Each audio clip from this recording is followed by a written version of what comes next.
boa noite. Obrigada pela presença de vocês. Para quem não me conhece, eu sou a Camila, estagiária da professora Lica aqui, do pai. Olá, boa noite. Obrigada por ter vindo.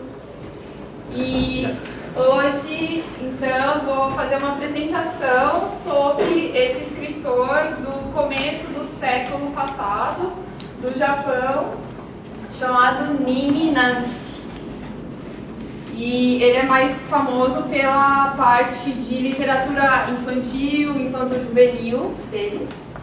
Então a gente vai ver um pouco sobre a vida dele e como que isso tem ligação com a obra dele. E o recorte que a gente vai fazer da obra dele é a partir do amor e da tristeza. Como que essas coisas são retratadas nas obras dele. E eu estou trazendo obras infanto-juvenis, né? Infantis e juvenis, para a gente observar esses aspectos. Ok, continuando. Aqui a ficha, né? Aqui a gente já tem um monumento.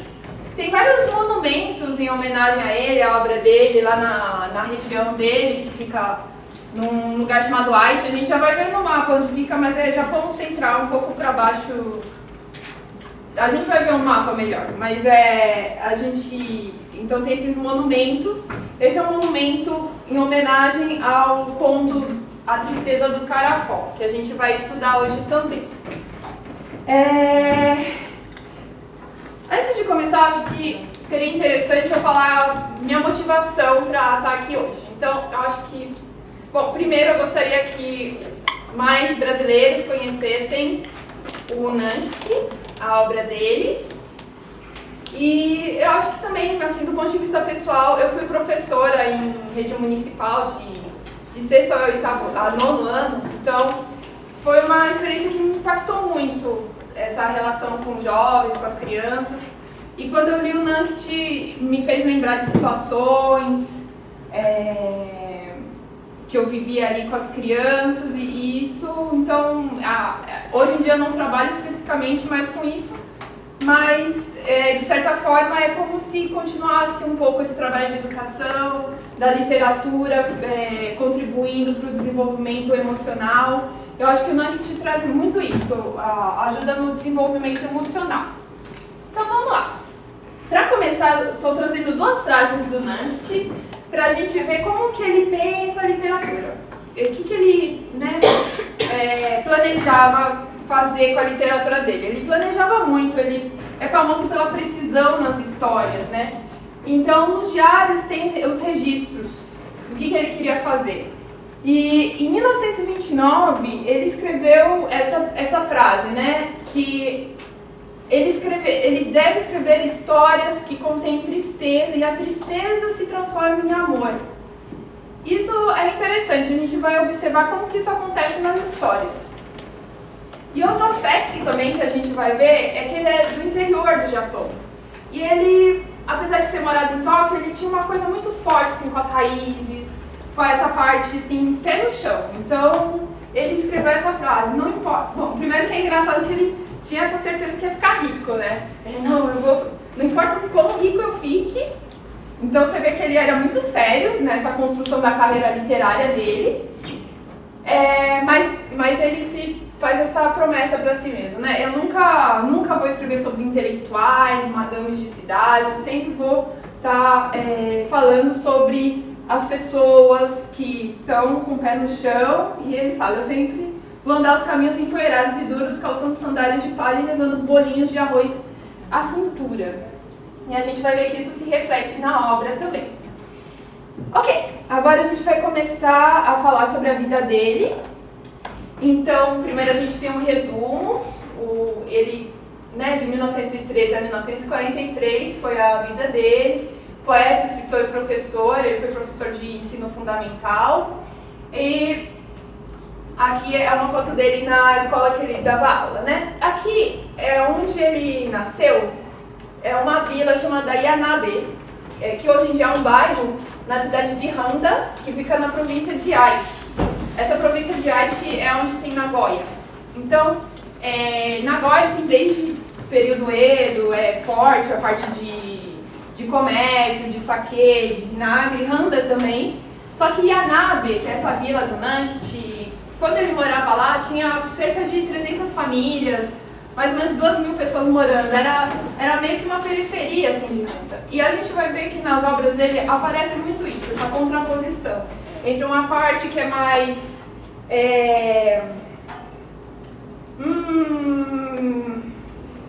uma parte que é um pouco mais... tá mais um pouco ali com as raízes, com a parte natural, e outra parte... E essa contraposição em relação à cidade. A gente vai ver como que isso aparece. Bom, ele é o segundo filho do Watanabe Tazo. O primeiro filho morreu, né? Morreu bebê. E aí ele foi o segundo filho. E o pai dele era um artesão de tatame, então um empreendedor, mas era assim, classe média baixa, pobre. Não tinha muito dinheiro. E a mãe? A Nimerie, né? E aí o que aconteceu é que a mãe dele ficou doente depois que ele nasceu e depois, quando ele tinha 4 anos, ela faleceu. E aí o pai, em vez do pai ficar cuidando, o pai deixou ele com os parentes e saiu, foi para outras cidades procurar uma nova esposa. Então, assim, você já tem um começo de vida um pouco desorientador para a criança, né? E aí o pai, quando voltou para pegar o menino, né, esqueci de falar que o nome dele era Shohachi, né? O nome verdadeiro, né? Deixa eu voltar aqui. Desculpa. Então, ele nasceu Watanabe Shohachi, né? Então, Watanabe é o sobrenome do pai e Shohachi era o nome verdadeiro dele. O Nankichi é o pseudônimo, né? A gente vai ver também sobre isso. Então, voltando. Desculpa. Quando o pai dele voltou para pegar ele, já voltou com a esposa, e essa esposa nova, né, a Shin, já estava grávida. E aí, pouco tempo depois, já nasceu o irmão. Então, foi assim um começo de vida um pouco desorientador para ele. Mas ele foi bem no começo, já era muito bom nos estudos. Só que aí aconteceu uma coisa, quando ele tinha 8 anos, que ele foi dado para adoção, só que é uma coisa japonesa, não é uma adoção assim igual a gente conhece. É que a avó do lado materno dele ficou sem nenhum homem na família. Todos os homens da família Nimi morreram. E aí, por causa de uma tradição japonesa, ele tinha que ser transferido para essa família. Então ele foi transferido, o documento e também de casa, ele foi transferido para essa avó, que na verdade era uma madrasta da mãe biológica dele. E isso foi uma coisa traumatizante para ele, porque um dia acordou a madrasta dele e falou: olha, agora sua família é ali, você não vai mais morar aqui. Aí já tirou o nome lá do documento. Então o nome dele o sobrenome mudou, era Watanabe, mudou para Nini, né? Só que ele ficou pouco tempo, ele não se deu bem com essa avó, ficou pouco tempo e conseguiu voltar para a casa do pai. Outro aspecto interessante que pode ser visto nas obras é a presença do budismo. A influência do budismo, ele gostava de estudar as parábolas budistas, gostava dos rituais, e ele era desse budismo Shin, né, que era bem popular na época no Japão. Outra coisa que é interessante que, bom, por ser filho assim de artesão, de uma classe mais baixa, quando ele quis prosseguir com os estudos do secundário, os pais se opuseram. Os pais estavam com medo da fofoca. Começou a ter fofoca, assim, de que, não, mas quem você acha que é para ir estudar no secundário? Porque para estudar no secundário ele teria que ir para Handa, que era essa cidade maior. Que quem estudava no secundário era classe média alta, filhos de médicos. E então tinha essa fofoca acontecendo e os pais não queriam que isso acontecesse. Mas aí dois professores foram lá, visitaram o pai e falaram: não, mas se o Shohachi estudar, ele vai poder se tornar professor e aí vai ser bom para o status de vocês. E assim conseguiu convencer a família, né, a deixar ele continuar os estudos. Aí aqui na adolescência, quando ele começa a ficar mais envolto com essa parte de literatura infantil, a literatura infantil estava muito forte nessa época. tinha várias revistas de literatura infantil, infanto-juvenil, e essa revista Kaitori especificamente influenciou ele. Ele gostava de ler, é uma revista famosa por ter trabalhos assim, de qualidade, teve conto do Akutagawa Ryunosuke, né? E então, já com 15 anos ele decidiu, ele falou, não, eu vou ser isso, eu quero ser escritor de literatura infantil. E aí já começou a mandar os trabalhos dele também, porque a revista ela tinha um espaço para os jovens mandarem, para as crianças mandarem as poesias, os poemas, os contos, então ele já estava lá mandando. E na escola ele tinha muito isso de organizar as coisas com os amigos, já fazia a revistinha sozinho, com os amigos para publicar. E é isso.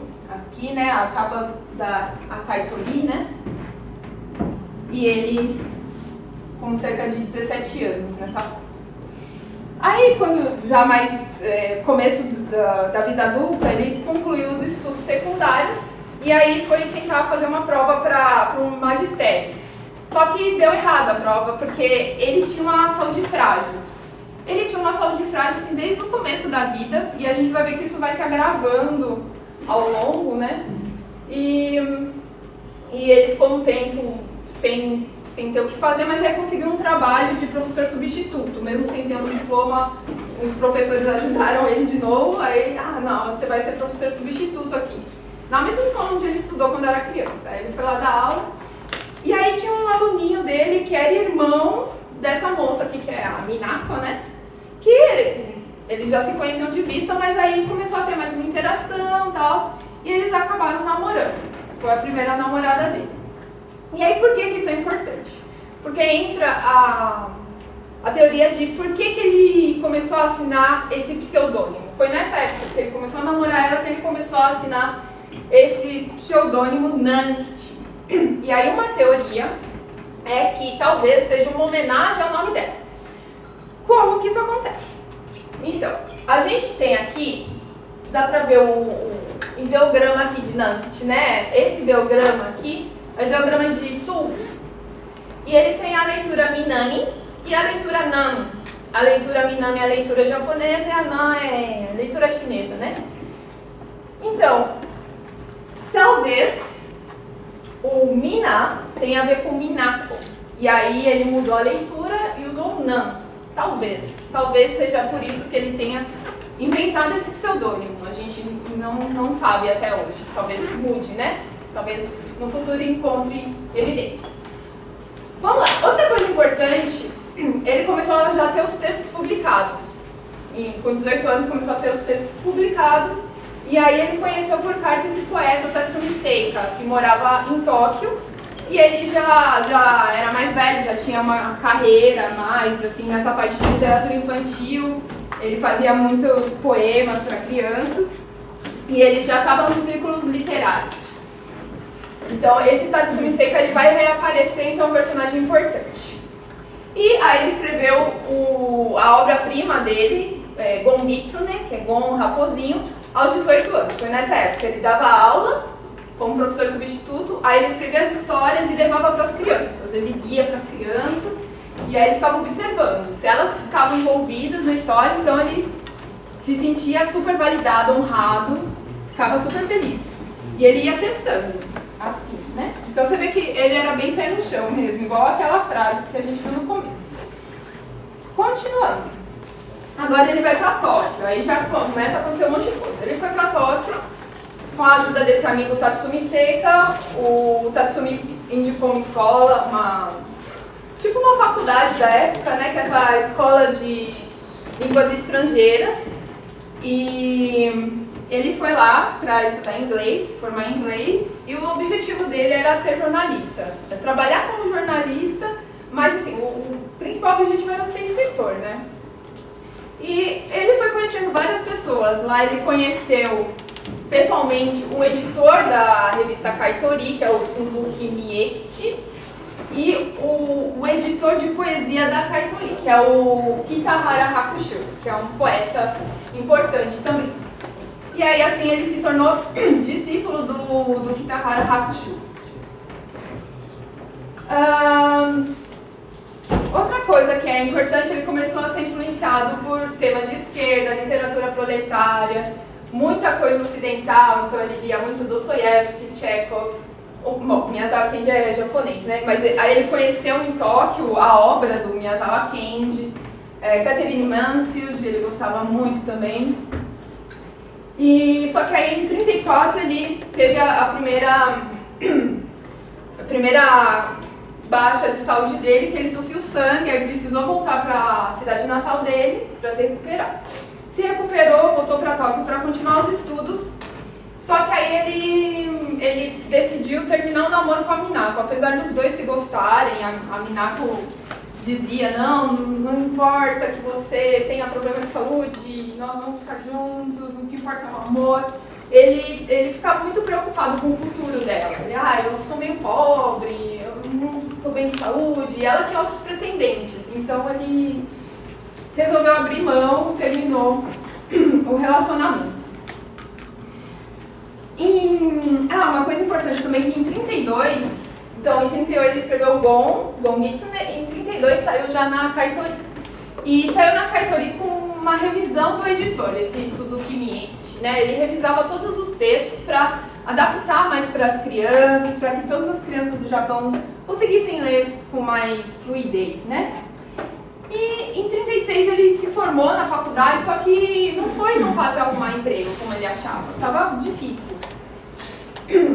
Aí ele conseguiu um trabalho lá relacionado ao turismo, mas aí ele ficou doente de novo, ficou pior e precisou voltar para a casa dos pais de novo. E aí, de 36 a 37, foi um período bem difícil da vida dele, né? Sem trabalho, doente. E como o pai fazia tatame e a madrasta fazia um tipo de tamanco chamado guetá, né? Então ele precisava ficar escondido também, para os clientes não verem, né, um doente lá. E os pais cobravam muito para que ele trabalhasse, mas era difícil conseguir trabalho doente, né? Mas ele conseguiu em 37 um trabalho como professor temporário e aí depois um trabalho nessa área agropecuária que foi numa montanha, que depois a gente vai ver que essa montanha aparece num conto, que é referenciado como uma montanha onde vivem raposas. Ele teve que morar nessa montanha um tempo para cuidar dos animais, não que ele cuidasse, mas ele ficava nessa parte administrativa, né? E aí, só para ter uma noção, assim, o salário dele nessa agropecuária era 16 ienes, né? E aí, depois de um tempo, ele conseguiu, de novo, aqueles professores lá do começo ajudaram de novo. Aí os professores falaram, não, a gente conseguiu uma vaga para você numa cidade chamada Anjo, que também é em Aichi, e aí era uma escola para moças, para dar aula no ensino médio. E aí foi muito bom para ele, porque aí o salário já foi 70 ienes e as alunas eram legais, ele se sentia bem lá, era apreciado, ele dava aula de redação, as alunas gostavam de escrever poesia também, então foi uma época muito boa para ele. Só que aí ele ficou doente de novo, né? Aí ele ficou doente de novo e teve que voltar para casa dos pais e morreu em 43, né? Aqui ele com as alunas. Em vida ele só teve 2 livros publicados.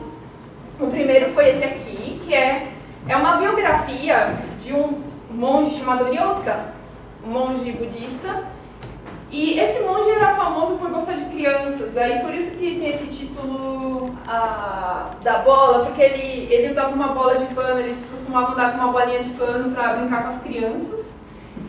E a tigela tem a ver com aquela tigela de esmola dos monges.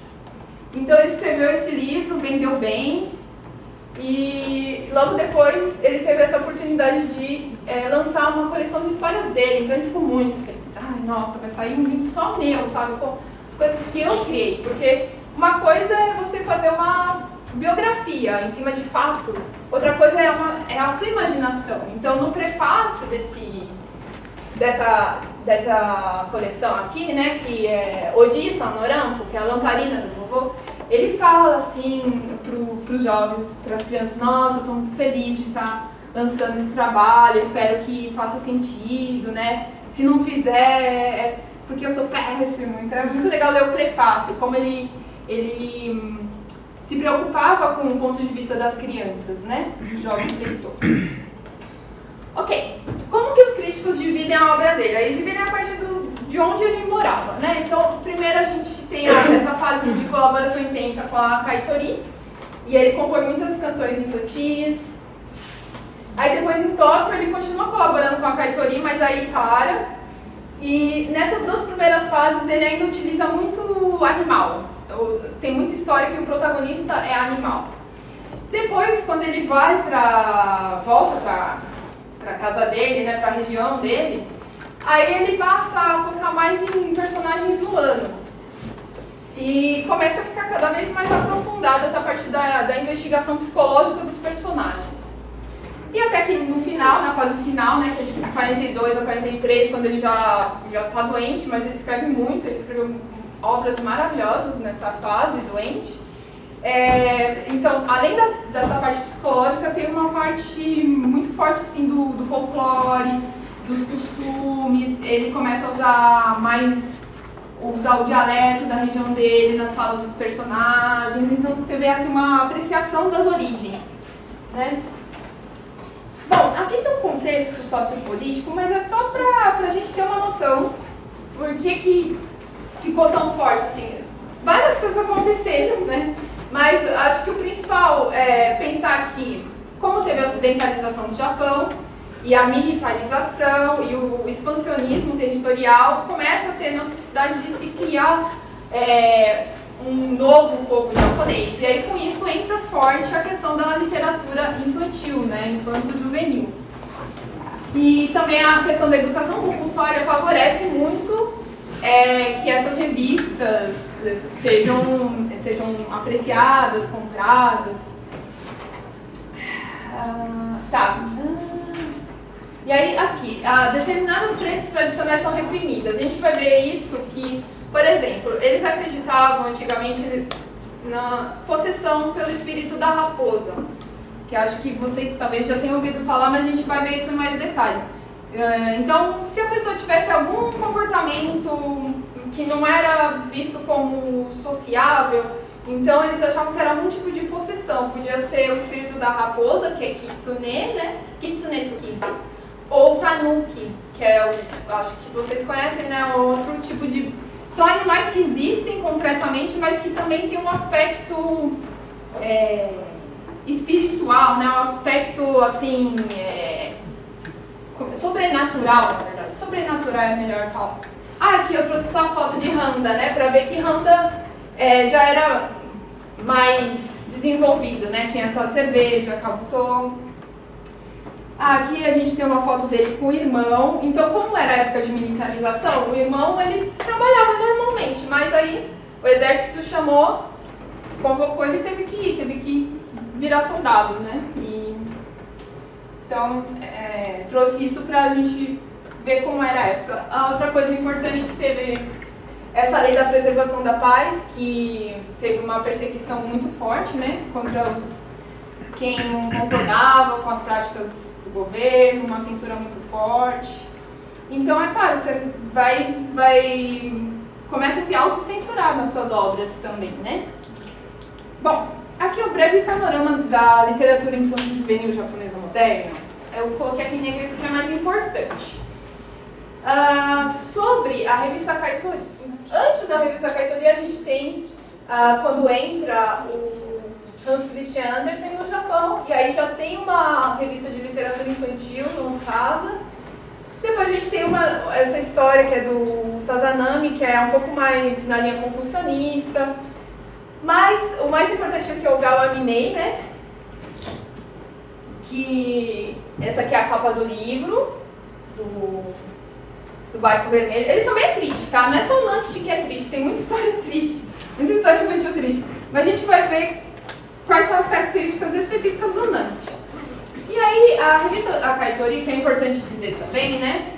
Que eles tinham esse objetivo de contribuir para o desenvolvimento do jovem leitor, contribuir para que ele escrevesse redações com desenvoltura, e isso a partir do ponto de vista das crianças. Então, o Suzuki, que era o editor, ele tinha isso, ele foi professor de criança também antes de ser editor, Então ele tinha isso essa ideologia, né, de manter a pureza das crianças, contribuir para o desenvolvimento delas.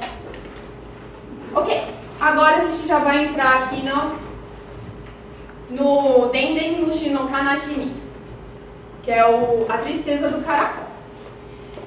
Antes da gente entrar no texto, eu trouxe trechos do texto, a gente só vai ver aqui alguns detalhes. Então, o texto foi escrito em katakana, né? Katakana, isso significa que era para o público bem jovem. Não entra os ideogramas, né? Então é no silabário japonês de 46 caracteres, fonético, né? Katakana, né? Então não tem nenhum ideograma, é só katakana. Então é mais simples. Ele escreveu quando estava em Tóquio, né? Em 35. Então vamos ler um trecho. Tinha um caracol. Um dia, esse caracol percebeu uma coisa horrível. Eu até agora existi sem pensar, mas dentro da concha que tenho nas costas está cheio de tristeza. O que se pode fazer com essa tristeza? E aí o caracol foi à casa de um amigo caracol. Aí chegou lá na casa, aí fala, eu não posso mais viver. Amigo, o que aconteceu? Eu tenho tanta tristeza que eu não consigo mais viver. Aí ele fala, mas aí o amigo fala, mas não é só você, eu também tenho muita tristeza na minha concha. Aí o primeiro caracol fica assim, não tem jeito. Aí ele vai falar, vou na casa de outro amigo, né? Vou na casa de outro amigo. Aí ele vai numa jornada, ele parte nessa jornada pra conversar sobre essa tristeza dele, que ele não consegue mais viver com essa tristeza na concha, essa percepção de que tem muita tristeza na concha. E aí ele vai pacientemente, todos os amigos, e todos falavam a mesma coisa. Aí no final, ele percebe isso. Tristeza é algo que todo mundo tem, não sou só eu. Eu preciso suportar a minha tristeza. Aí o narrador fala, então esse caracol parou de se lamentar. Aí a gente fica assim, uau, né? É diferente, né? Vocês já viram algum conto infantil assim? É um pouco diferente, né? Vamos tentar analisar assim brevemente esse ponto. Bom, primeiro, uma coisa que chama atenção, a letra ficou pequena, mas uma coisa que é importante salientar é que a imperatriz, agora é ex-imperatriz, né? A imperatriz Emérita Michiko, essa aqui na foto, ela elogiou essa obra num discurso que ela fez num congresso de literatura infantil, um congresso internacional de literatura infantil. E ela relata a experiência que ela teve com essa obra, que ela tinha entre 4 e 7 anos, um adulto leu para ela, e quando terminou, ela era criança, e ela pensou assim, tá bom, ok, né, o caracol para de se lamentar. Só que aí, à medida que ela foi crescendo, e foi tendo experiências, e foi experienciando tristezas, e aí o conto voltava, assim, ela lembrava do conto, nossa, tristeza, eu tenho que suportar a minha tristeza, voltava. Então ela fala que começou a ficar, era uma coisa que até incomodava ela, essa história, nossa, mas ao mesmo tempo traz essa força, né? Agora, falando do enredo, é muito interessante porque ele é simples, é repetitivo, mas ao mesmo tempo é muito profundo, você fica assim, né? E uma coisa que é interessante, que talvez, não sei se vai dar tempo, bom, eu vou falar rapidinho que talvez tenha uma relação com uma parábola budista, talvez. Então essa parábola é assim, da Kissa Gotami. A Kissa Gotami e o grão de mostarda. Então, não é do Nandit, tá? É uma parábola budista. Então, antigamente lá na Índia tinha o Buda, né? O príncipe Siddhartha. Gautama, ele foi iluminado e virou o Buda, que é o Buda Gautama, né? E aí essa Kissa Gotami, ela perdeu um filho, ela perdeu um bebê. E ela ficou devastada com isso, ela ficou muito, muito mal. E ela procurou o Buda para ajudar ela. Ela foi até o Buda e ela pediu para que ressuscitasse a filha. Ela falou, não, você é o iluminado. Então eu preciso que você ressuscite meu filho. E aí o Buda falou assim, entendi. Então faz o seguinte, você vai andar aqui na vila e você vai em cada casa e você vai perguntar se nessa casa tem é uma casa em que ninguém morreu. Quando você encontrar essa casa, você vai pedir o grão de mostarda para eles. Aí você vai trazer esse grão de mostarda para mim e aí o seu filho vai ressuscitar. Aí o que aconteceu? Ela fez, né?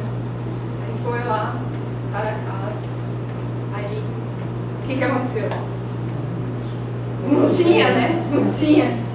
Aí, chegou lá, voltou pro Buda, olha o que você fez, você falou que ia ressuscitar meu filho.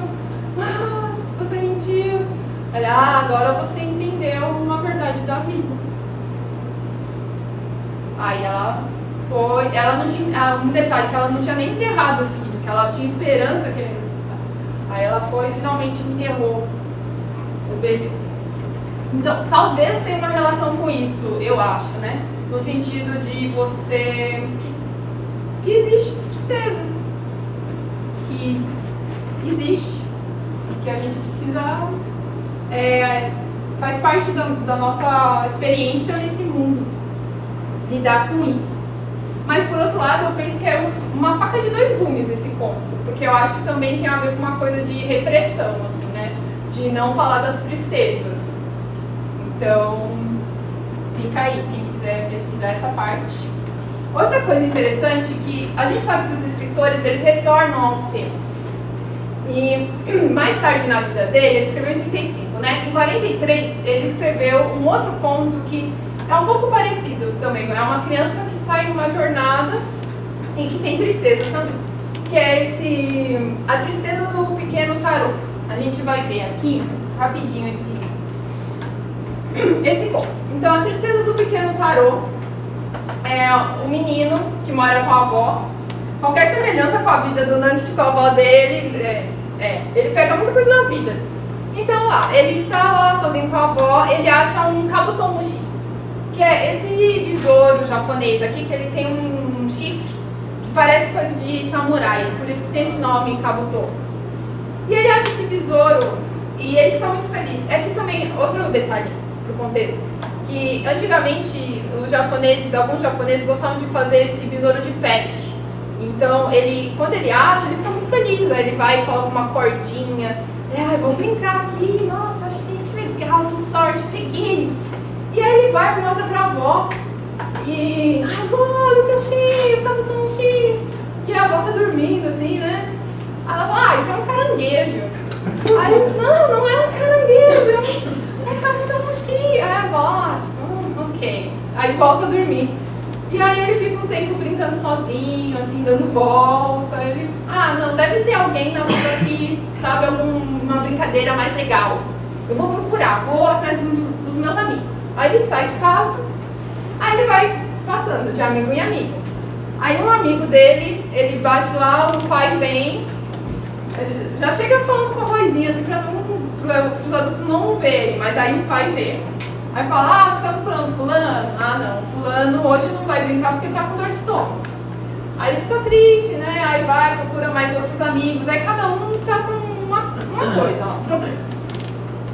Mas aí tem um amigo especificamente que é um amigo mais velho, que é o Yasuo, né? Yasuo. Quando ele chega lá na casa do Yasuo, aí também é o pai que vem. Ele quer falar com um amiguinho, mas o pai chega antes, né? Chegou lá o pai. Aí o Yasuo tá atrás, assim, aí o pai fala, agora o Yasuo não vai mais brincar, porque ele agora trabalha, ele é adulto, não chama mais ele pra brincar. Aí o Taro fica assim, como assim? Ele fica chocado, ele fica assim, a gente era amigo até ontem, aí agora eu não posso mais chamar meu amigo pra brincar. E aí ele vai andando, e aí vai dando aquela desanimada, sabe? Ele vai desanimando. Aí ele sobe um morrinho com um cabutonche dele, né? E aí tem essa parte aqui, né? No final, fala: uma tristeza profunda tomou conta do peito do pequeno Tarô. O Yasuo não vai, o Yasuo é o jovem que foi trabalhar, né? O Yasuo não vai mais ficar ao seu lado, não vai mais brincar com ele. Uma dor de estômago pode melhorar no dia seguinte, não é? Mas a pessoa que entra no mundo dos adultos não volta mais para o mundo das crianças.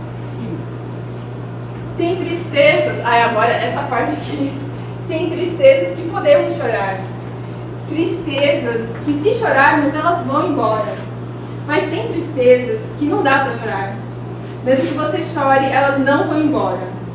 Agora, a tristeza que se espalha no peito do pequeno Tarô é do tipo que não vai embora. Então, é um pouco parecido com o caracol, né? Ele, ok, estou aprendendo que faz parte da vida, né?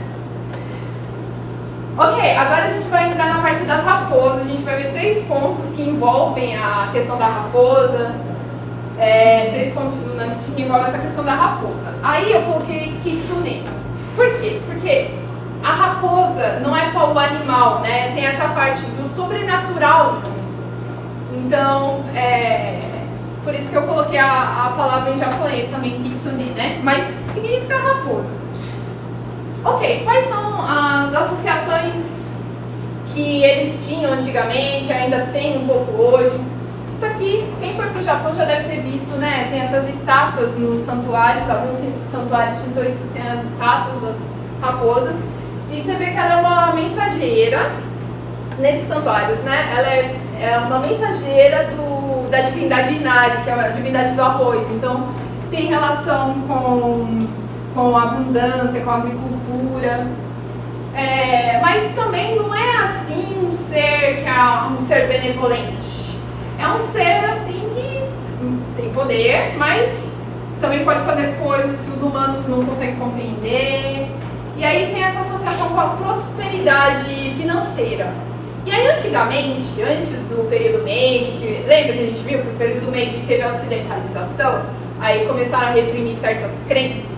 Então, antigamente, antes do período Meiji, acreditavam, por exemplo, se determinada pessoa ficasse rica, aí eles falam: essa pessoa tem uma raposa, tem um espírito da raposa ajudando nos negócios. Então, tinha isso, que é o Kitsunemochi, né? E aí, eu deixei em negrito que é importante pra gente analisar aqui. Então, vamos lá, foco. Kitsunetsuki. Então, possessão pelo espírito da raposa. Isso vai aparecer num dos pontos do Nanket, que era uma coisa que as pessoas acreditavam antigamente. E aí, antigamente, podia ter a ver com, tanto na parte psiquiátrica, quanto doenças, tipo cólera, que as pessoas não sabiam explicar, então elas achavam que era algum tipo de possessão. E aí, quando a pessoa tinha algum tipo de comportamento que era antissocial, por exemplo, bebia muito, ficava gastando muito dinheiro da família, dependendo do poder econômico da família, a família mandava construir uma gaiola e prendia lá. E aí, e também diz que quando ficar possuído pelo espírito da raposa, gosta de comer tofu frito. Aí, curiosidade, mas isso não vai aparecer na história. Aí tem essas outras coisas, né, de virar mulher, de casar, que não vai entrar aqui na nossa análise. Esse aqui eu acho que vocês devem conhecer, essa lenda da Tamamo no Mae, que tem uma pedra lá no Japão que quebrou recentemente, porque tinham guardado o espírito da raposa nessa pedra, mas aí recentemente quebrou, aí saiu na internet as notícias: ai meu Deus, a raposa, o espírito vai sair. Mas enfim, continuando. Agora a gente vai ver o Gon, né, que é muito conhecido, esse conto que ele escreveu com 18 anos. E eu vou dar spoiler, né, então, mas depois vocês leem, porque vale muito a pena. Então, o Gon é um raposinho que mora numa florestinha perto de uma vila humana. E ele é um raposinho órfão. E ele gosta de ir até a vila e aprontar. Então, as coisas que ele apronta, geralmente são coisas normais, assim, cavar, tirar batata, bagunçar as coisas. A única coisa mágica que ele faz é botar fogo. Ele bota fogo nas coisas. Mas para isso, as outras coisas são de animais normais. E ele também não fala, né? Não consegue, não tem o dom da fala. E aí o que acontece? Um dia ele vê o camponês da vila, o Ryoju, pescando. E aí ele resolve aprontar com o Ryoju. Ele pega o cesto de pesca, que o Ryoju tinha colocado os peixes e o menguia, e aí ele vira, ele tira as coisas de lá, ele começa a tirar com a boca, né? Tira os peixes, joga lá de volta no rio. Só que quando ele vai pegar a enguia para jogar de volta no rio, a enguia se amarra no pescoço dele, assim, ele fica, e agora? Aí o Ryoju vira e vê ele, seu desgraçado!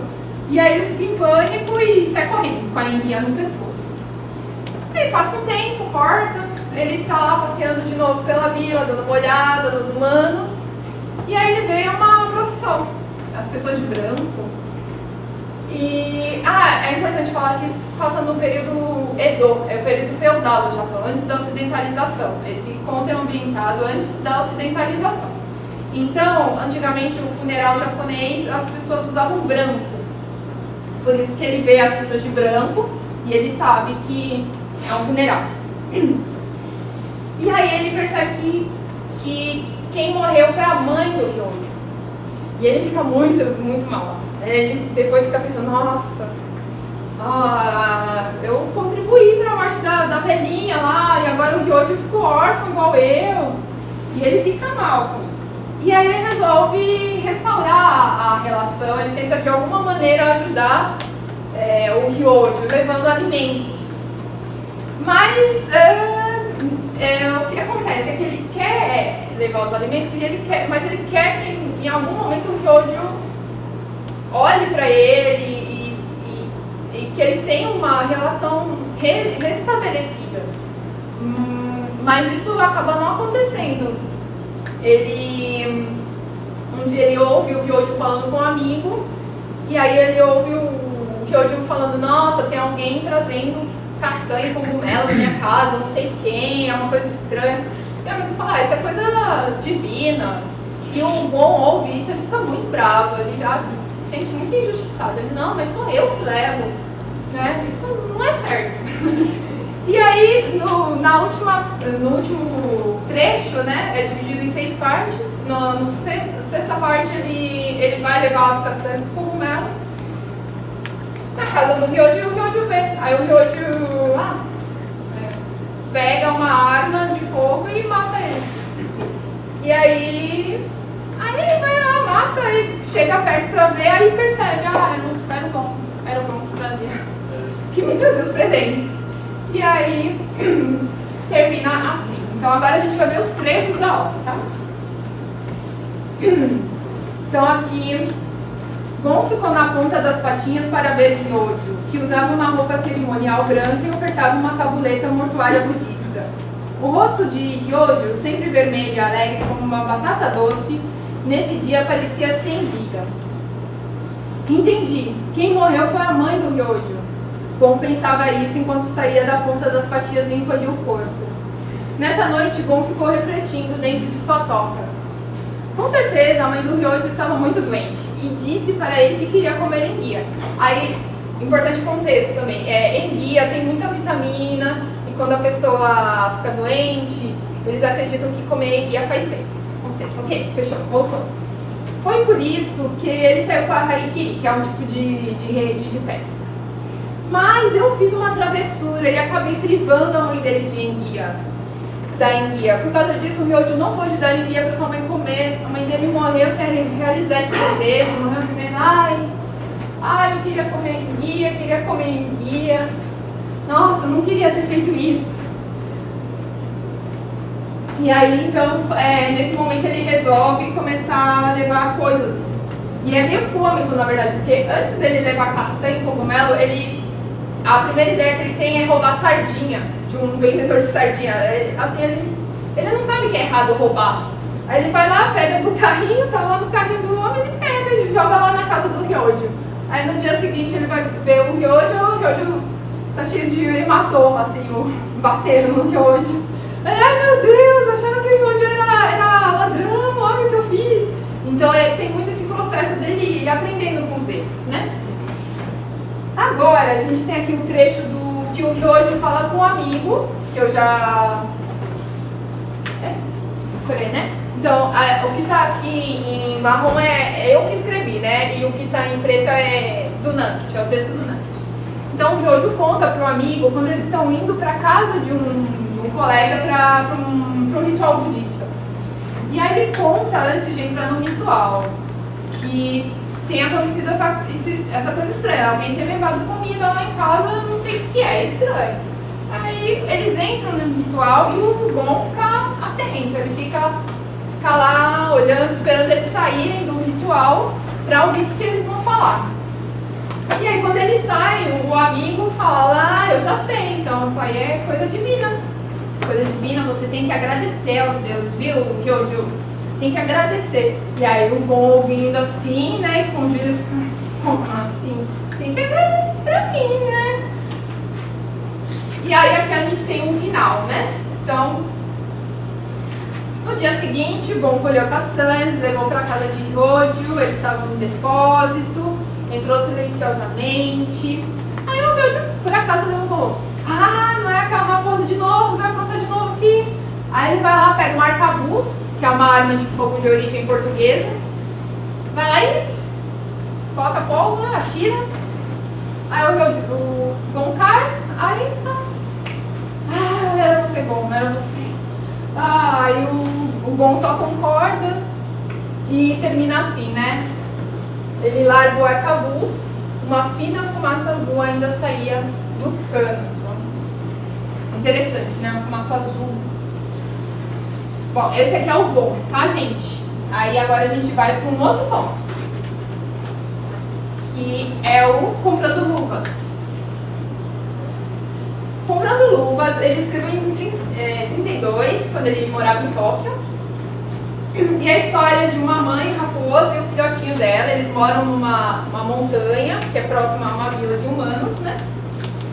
E aí essa mãe, ela fica com pena do filhote, porque o filhote fica com queimadura de frio da neve.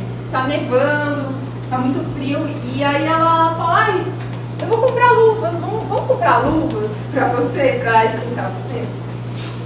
E só que quando ela decide ir comprar luvas, eles estão indo lá, é à noite, eles estão indo pra Vila Humana, mas aí ela não consegue porque ela tem trauma dos humanos, porque já aconteceu dela ir lá na vila e quase morrer, quase deu errado a ida. Ela foi passear lá na vila, mas aí aconteceu uma coisa lá que virou um trauma, então ela percebeu que não conseguia ir. E aí ela fala pro filho, olha filho, você vai ter que ir sozinho, filhote, né? Mas aí ela faz uma mágica, ela fala, olha, você vai na casa do homem que vende a luva, que é a chapelaria, você vai lá, e eu vou transformar uma patinha sua em mão humana.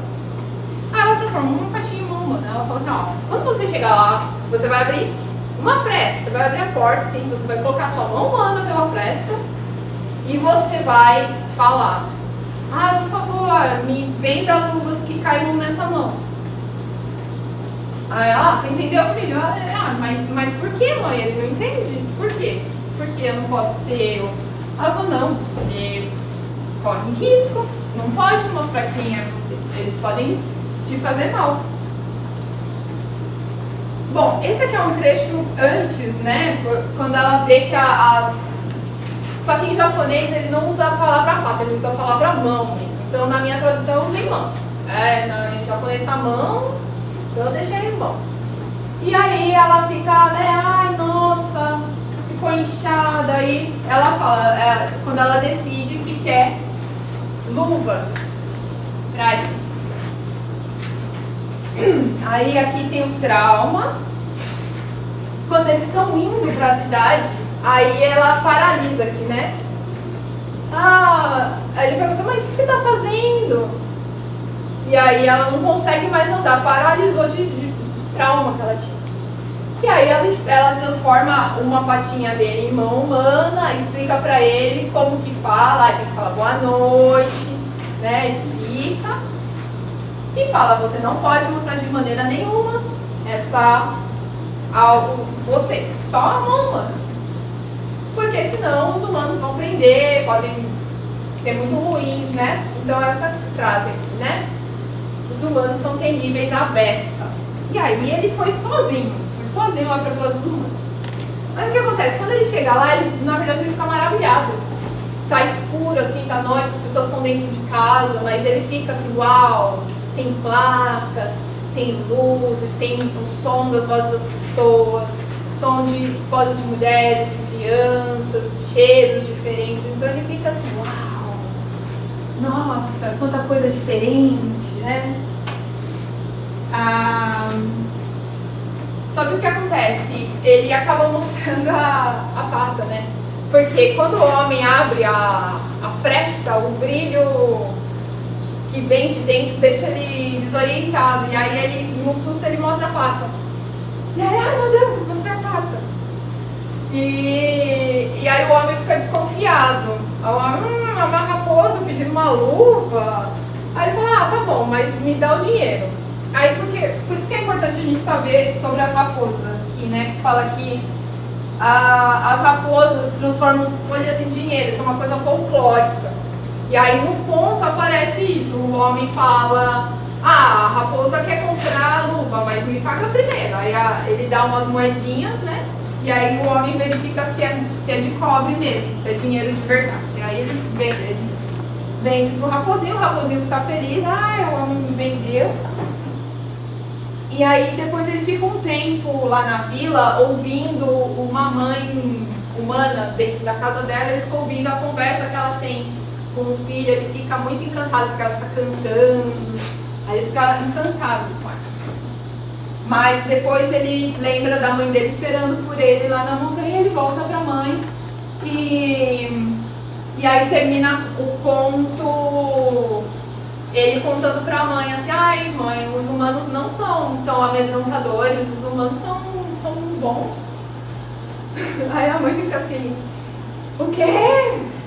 Os humanos são bons? E aí termina ela falando, será? Será que os humanos são bons? Será? Termina assim.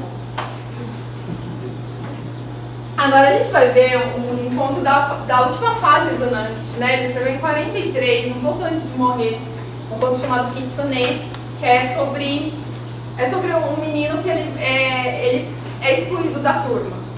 Aí a gente vai ver o que acontece. Esse menino, ele se chama Bunroku-chan, esse nome aqui, né? Ele é um menino, ele tem cerca de 6, 7 anos e ele é filho único. E ele tem o pai e a mãe e no conto, na narrativa, diz que ele é mimado porque ele é filho único. E aí ele tem os amiguinhos dele, e os amiguinhos ajudam nisso, né, de mimar ele. Então os amiguinhos vão até a casa dele, os amiguinhos levam ele pra casa, são atenciosos. E aí nesse dia, é uma noite, né, eles vão, a turminha dele vai pra um festival do tipo Matsuri, né? Festival Matsuri. Eu uso a palavra Matsuri porque Matsuri tem mais a ver com essa parte shintoísta. O Japão é a parte mais antiga, então não é só um festival, né? Tem as suas particularidades, por isso que eu falo que é um festival Matsuri, né? E aí eles vão para esse festival num santuário shintoísta próximo ali, numa vila próxima. Só que o Bunroku-chan, ele tá sem getá. Então, getá, o que é getá? A gente vai ver qual aqui. Esse é um tipo de tamanco aberto japonês, né? Então, o getá dele arrebentou e ele tá tendo que usar o da mãe. E aí o que eles combinaram é que no caminho pro Matsuri, eles vão comprar um getá novo pra ele. Mas aí o que acontece? Quando eles chegam lá na loja, a gente vai ver o que acontece. Vamos ler aqui. Então, aqui é o trecho. As crianças entraram nessa loja para comprar calçados para Bunroku-chan a pedido de sua mãe.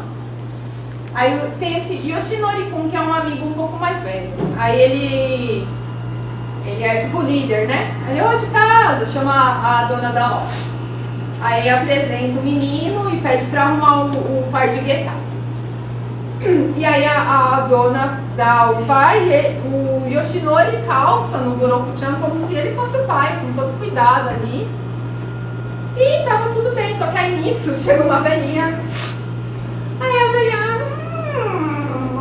ora, não sei de onde é essa criança, mas dizem que quem estreia Guetá à noite vai ser possuído pelo espírito da raposa. Aí as crianças ficam assim, o quê? O quê? Não, isso é superstição. Não, isso é mentira. Porque as crianças estudam, né? Elas aprenderam na escola que isso não existe mais. É coisa antiga, é superstição. Não, é superstição, né? É superstição. Mas aí fica aquela coisa assim, né? E aí a dona da loja, ela fala, não, eu vou fazer um feitiço pra não acontecer nada com você. E aí ela finge que tá riscando um fósforo na parte de trás do guetá dele. Ela fala, pronto, agora nenhum espírito vai te pegar, tá tudo certo. Aí tá bom, eles vão lá pro festival, no santuário. Só que assim, é um santuário shintoísta. Santuário shintoísta, acho que, bom, tem várias coisas que chamam a atenção, mas uma coisa é a cor vermelha, né, muito intensa. E aí o que tinha lá, tinha música e tinha um tipo de marionete que era operada por um adulto, né? E essa marionete ficava abrindo a boca, assim, colocando a língua pra fora, e aquilo deixou as crianças apavoradas.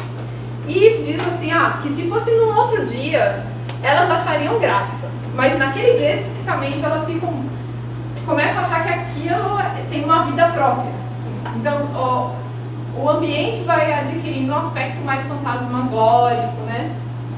E aí elas brincam lá com umas coisinhas, se divertem, mas aí chega a hora de voltar. Aí chega a hora de voltar, elas voltam pensando, a gente precisa pensar que é escuro, né, gente? Essas coisas assim, no campo. Não tem luz elétrica. Aí eles voltando lá no escuro, é uma noite de lua, mas não é escuro. Aí na volta o que acontece? Elas começam a ficar com medo do Buroku-chan. Aí a gente vai ver o que acontece. Então, quando chegaram as crianças, né? Quando chegaram no topo da ladeira que tem o túnel irregular, uma criança aproximou sua boca do ouvido de outra e sussurrou algo. Em seguida, a criança que ouviu o cochicho foi até o lado de uma outra e cochichou. Essa criança foi uma outra criança e cochichou. Dessa forma, elas transmitiram algo de ouvido em ouvido, excluindo o Buroku-chan. E aí, o que elas transmitiram? Elas transmitiram que provavelmente ele já estava possuído pelo espírito da raposa. E que aquele feitiço que a dona da loja fez não era de verdade. E aí o Buroku-chan, ele percebeu que estavam falando dele, mas ele se fez de bobo, né? Ai, o que eu vou fazer? Vou fazer de conta que não estou ouvindo, né? E aí, o que acontece? É que aqui tem a menção da tosse. Então, a tosse, vamos ver aqui. Vamos ver se dá para escrever aqui a questão da tosse. Mas, por que tem a tosse traz mais suspeita? Porque assim, qual é o som que a raposa faz? Assim, o gato faz miau, né? Aí o cachorro faz au-au, né? E a raposa? Também é. Eu também ficava assim, nossa, o que será? E aí para os japoneses, vamos ver se sai aqui, não sai. Mas não sai essa tinta. Mas é com, né? A palavra com é a onomatopeia do som que a raposa faz. Esqueci de colocar aqui, mas é com, K-O-N, né? Com. Então, até vale a pena procurar no YouTube o som que a raposa faz. É um som assim, tipo... É um negócio assim. Aí agora imagina você ouvir isso à noite. Nossa. E aí, só que aconteceu? O Buroku-chan começou a tossir. E aí quando ele tossiu, ele falou... Aí essas ficando, meu Deus, já tá lá. Eita! O menininho lá é pequeno, mas já tá com o negócio lá dentro. E aí o Buroku-chan, né? Aqui o narrador fala, O que era triste pra ele é que antes todo mundo mimava ele. Todo mundo era legal com ele. Aquele mais velho lá, o Yoshinori-kun, tratava ele como um pai. E aí, só porque calçou Getar, os outros, viraram as costas pra ele. Então, agora, aí vou cortar, a gente vai pular um trecho da história. E aí, os amigos que sempre levavam ele pra casa, deixam ele lá no meio da estrada. Deixou ele lá, pra ele voltar sozinho, não falar nada, deixaram ele lá. E aí ele ficou assim, esperando um pouco, ele pensando, nossa, eu acho que o Yoshinori-kun vem, né? Acho que ele vem. Ficou esperando um tempo o Yoshinori-kun já tava lá longe. E aí ele, tá bom, né? Vou voltar pra casa. E foi voltando pra casa lá, tudo deserto, aquele breu, né? Chegou no portão de casa, aí ele pensou, mas e se eu tivesse sido realmente possuído pelo espírito da raposa? Aí ele pensou, mas e se for verdade? E aí ele chega e pergunta pra mãe. Então agora a gente vai entrar nessa cena, que ele chega em casa, a mãe pergunta como foi o passeio dele, e aí ele tá feliz e tal, mas ele tá contando feliz sobre o passeio, mas aí tem um momento que ele para, assim, ele fala, mãe, quem calça Getar à noite é possuído pelo espírito da raposa? A mãe fica assim, nossa, que história é essa? Quem te falou isso? Ele fala, não, mãe, me fala, é verdade? Quero que você me fale, mãe, é verdade? Ah, mãe, não, isso é coisa de gente antiga, isso não existe. Aí ele fica em silêncio assim, mas depois ele insiste. Não é verdade, mas e se for verdade? E se eu tiver com o espírito da raposa, o que vocês vão fazer? E aí a mãe fala assim, bom, então você não vai poder mais morar com a gente, você vai ter que ir lá pra montanha, aquela montanha que eu falei que o Nanki trabalhou. Então ela fala, nessa montanha, porque nessa montanha ainda dizem que moram as raposas. Aí eu fico assim, vou ficar sem os meus pais? Aí eu falo, mas e você, mãe? E você? Eu falo, o que vocês vão fazer sem mim? Aí ela fala, bom, a gente vai conversar, eu e seu pai, aí a gente vai chegar à conclusão de que a gente vai ficar com muita saudade e pra ficar do seu lado a gente vai decidir desistir de ser humano e a gente vai se tornar raposa também. Então, amanhã à noite a gente vai lá comprar Getar e vai se tornar raposa e a gente vai se mudar lá pra montanha. Então é esse trecho aqui que a gente vai ver essa conversa da mãe orientando sobre o que vai acontecer, né? Então ela fala que eles vão para essa montanha Karasune. E aí ele fica feliz, né? Nossa, os meus pais vão comigo. Uau! Sim, os olhos dele cintilaram. Montanha Karasune fica no oeste.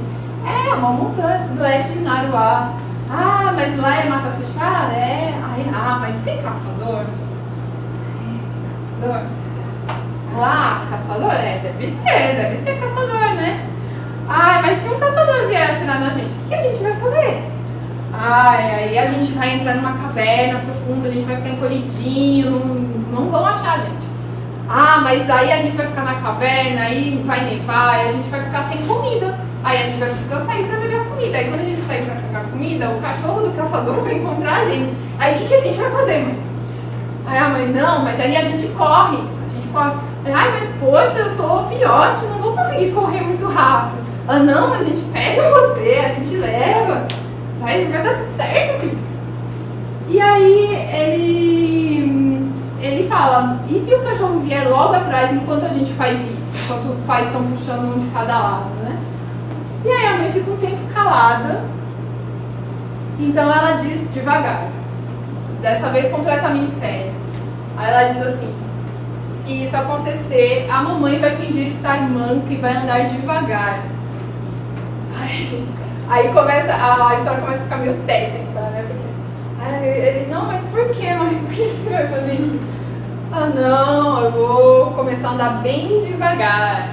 Ela começa a se divertir às custas do próprio filho, porque ela começa a repetir assim, não se preocupe, vai ser bem devagarinho assim que eu vou andar.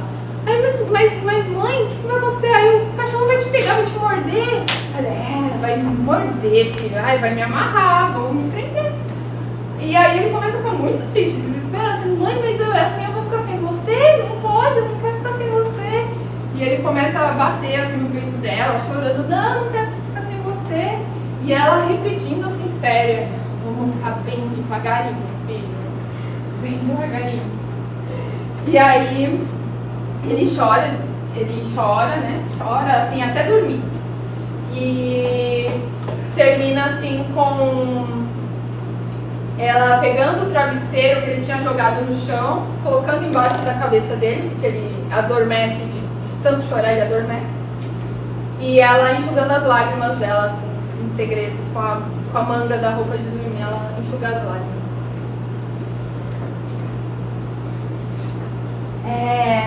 Essa é a história. Bom, agora a gente vai ver, é uma rápida análise, né, essa questão do amor e da tristeza. Então, a gente vê, realmente tem tristeza, tem humor também, né? Mas, como que lá no início a gente viu que o Nanket tinha essa teoria, a tristeza, eu vou retratar a tristeza vai se tornar amor, né? Então a gente vê, isso no Gon é bem evidente, né? Que a tristeza se torna amor, porque o Gon vê o Hyojo triste, sem a mãe, se identifica. Agora a gente é parecido, ele é órfão, eu sou órfão, e isso faz ele sentir afeto, sentir vontade de mudar, de melhorar, né, de restaurar uma relação, de melhorar a relação. No Comprando Luvas, a gente tem essa questão da tristeza da mãe, né? A mãe fica triste ao ver o filho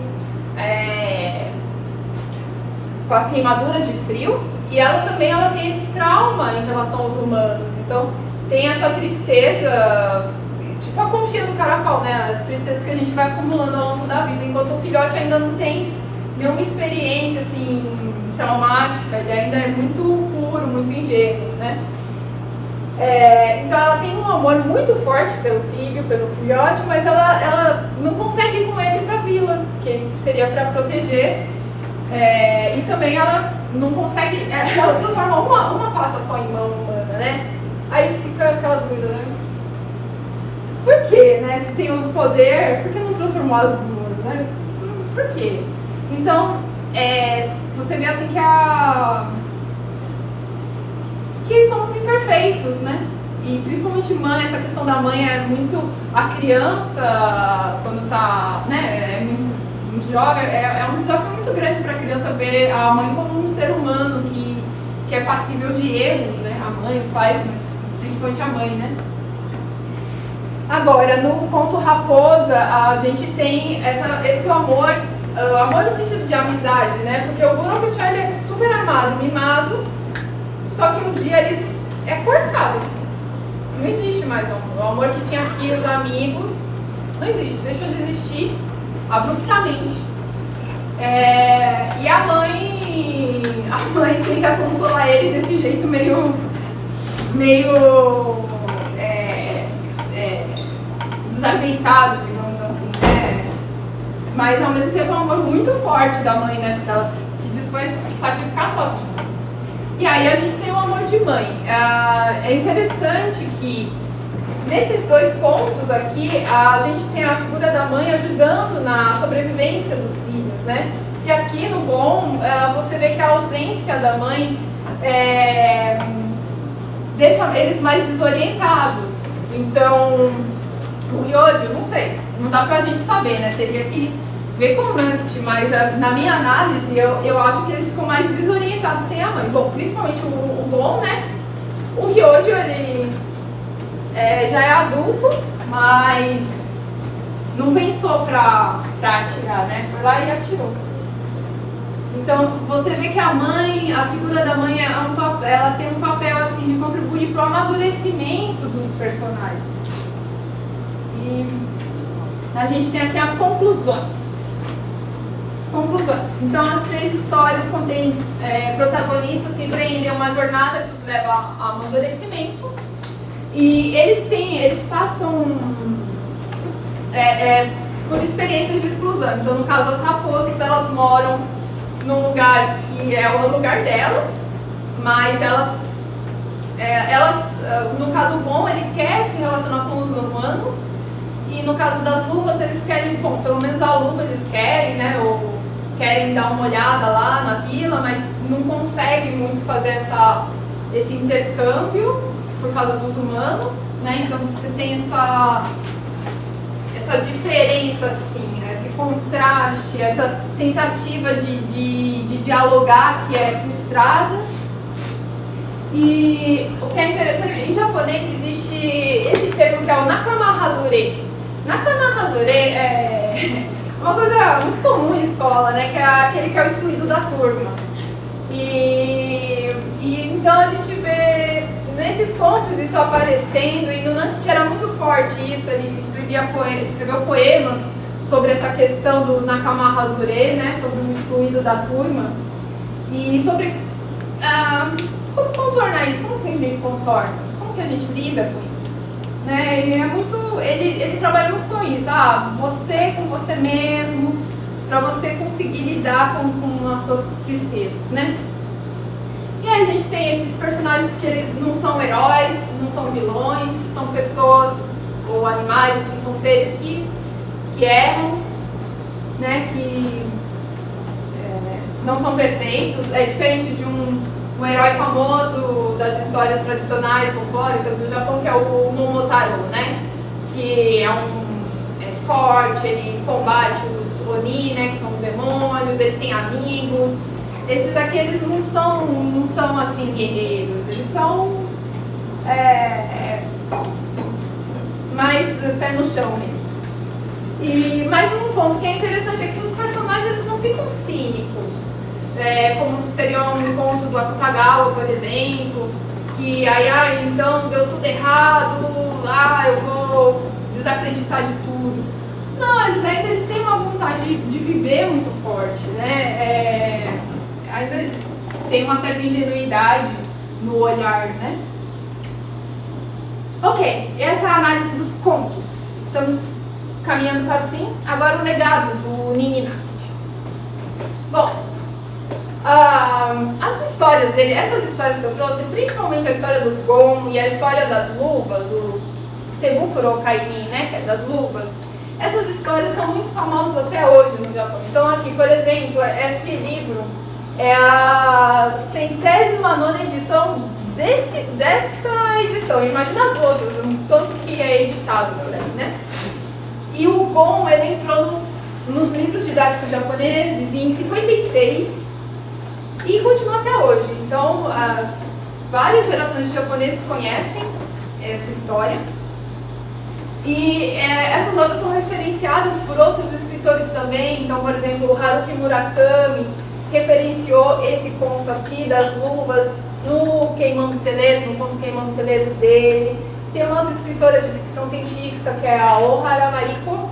Saiu uma dissertação sobre ela, uma tradução aqui do nosso programa de Língua, Literatura e Cultura Japonesa, saiu esse ano, de uma pesquisadora chamada Natália Rosa. Ela traduziu, acho que 2 contos, não lembro quantos, mas ela traduziu um conto dessa Ohara, esse conto aqui, que tem referência ao Comprando Luvas. Então, vocês veem que na contemporaneidade, essas histórias ainda são importantes. Também é referenciado em anime, esse anime muito famoso, né, o Sakura Card Captors. Quem quiser encontrar no YouTube é esse aqui, o Sakura Akihos Lulabi. Os personagens lendo essa história das luvas. Outra coisa do legado é que em 94 foi inaugurado em Handa, né, o Museu Memorial do Nankichi. Então vocês veem que eles têm uma arquitetura assim, mais natural, gramado em cima, né? É mais orgânico, e esse museu memorial ajuda com eventos, exposições, promove a obra do Nankichi, e eles também têm um prêmio literário para escritores amadores, tanto crianças quanto adultos. Ainda dá tempo, né? Até as 9 já sei. Ok, a gente tem... esse aqui é um trailer. Alguém já viu esse stop motion? Você viu, né? Então, esse trailer é curtinho, né? Acho que tem 1 minuto. Passou aqui no Festival de Cinema da Fundação Japão online, né? Deu pra ver, acho que em 2 ocasiões diferentes. Um foi durante a pandemia e o outro acho que foi ano passado, que deu pra assistir esse curta. É um curta-metragem em stop motion. A gente vai assistir o trailer aqui, né? Vamos ver se... nossa, que rápido. É até, uau! O som, foi tudo, que milagre. É o espírito da raposa que tá ajudando. Então vamos ver o trailer, então.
Bonitinho, né? Ai, eu fico emocionada de ver. E aí, pra terminar... tem essa parte também, esqueci de falar. Nanket no Brasil. O que a gente tem no Brasil? Muito pouco ainda. Então, quem quiser pesquisar, quem quiser traduzir também, a gente tem essa tradução que eu fiz, saiu na revista Nikkei Bungaku, né? Tem o conto Verrugas. É um conto muito legal, é de humanos, né? Foi a personagens humanos. Foi a Karen Kawana que traduziu. A Karen é uma tradutora, ela já é mestre aqui pelo nosso programa também de língua, literatura e cultura japonesa. E ela é tradutora, já traduziu da Zai, e ela traduziu esse conto dele, que foi publicado nessa revista acadêmica, né? Nota do tradutor, vocês podem achar na internet.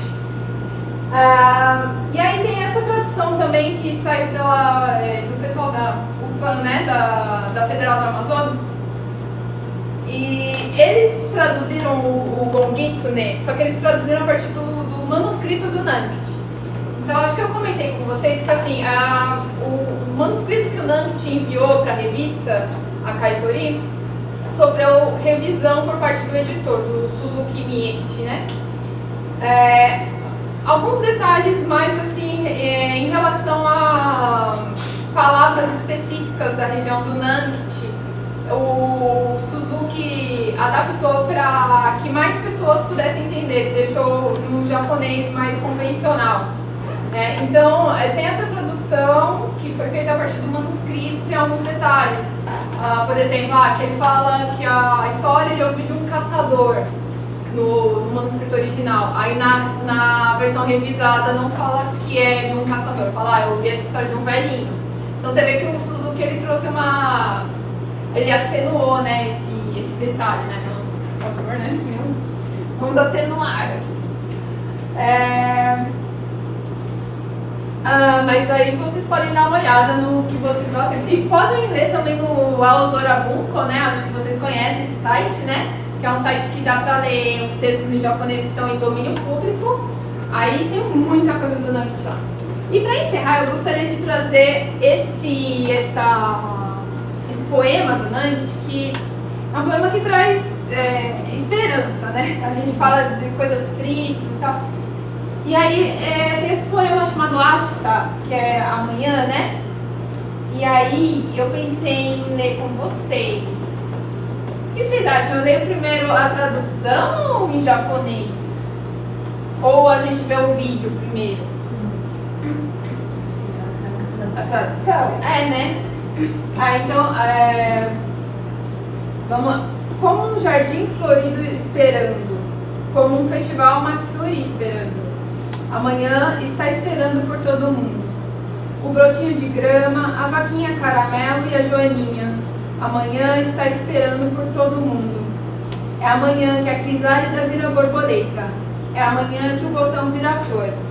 É amanhã que o ovo vira pintinho.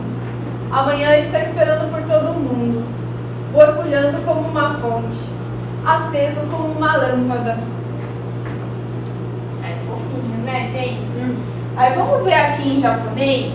Aí a gente vê que tem as rimas, né? Então, aqui das flores, né?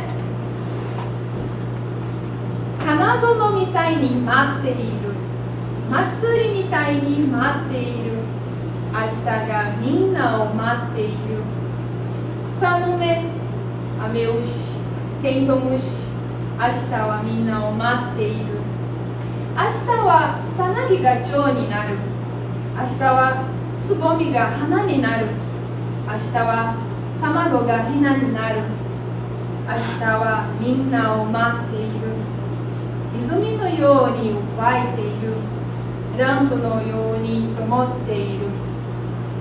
Aí, bonitinho, né? Aí tem uma... foi musicado, né? Digamos, né? Como é que acessa mesmo? Esqueci.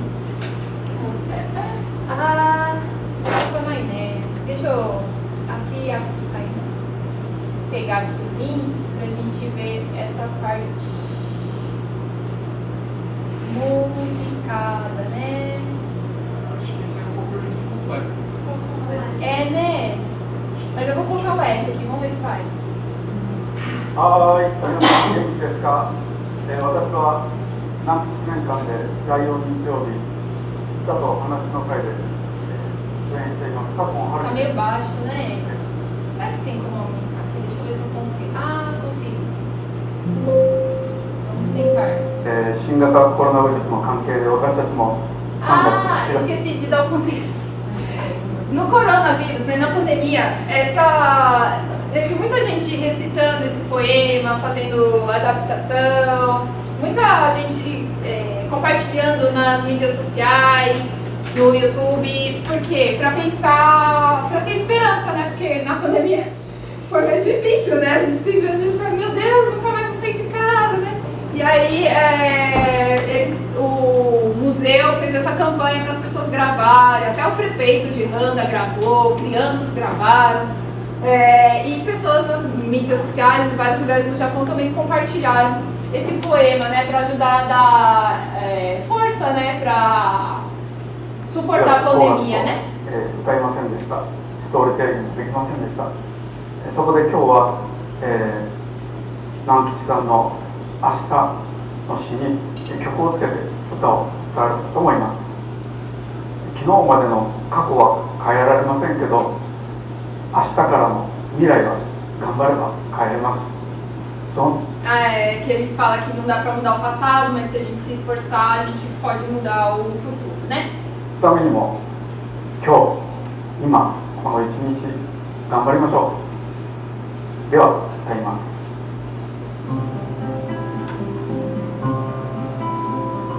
花園みたいに待っている、祭りみたいに待っている、明日がみんなを待っている。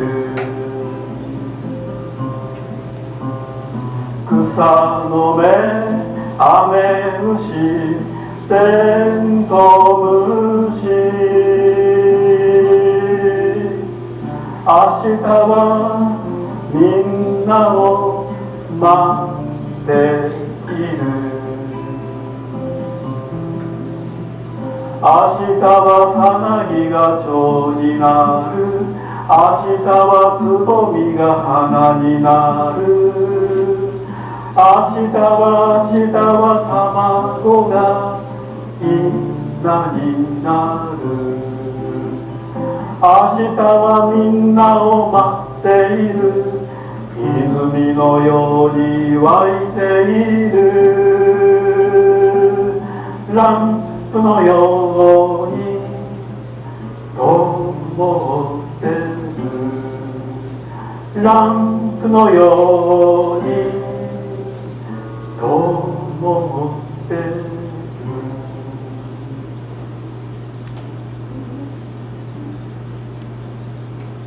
bonitinho, né? Aí é isso. Depois eu vou compartilhar com as referências, quem quiser saber mais detalhes, né? É isso. Obrigada por terem assistido, ficado até agora.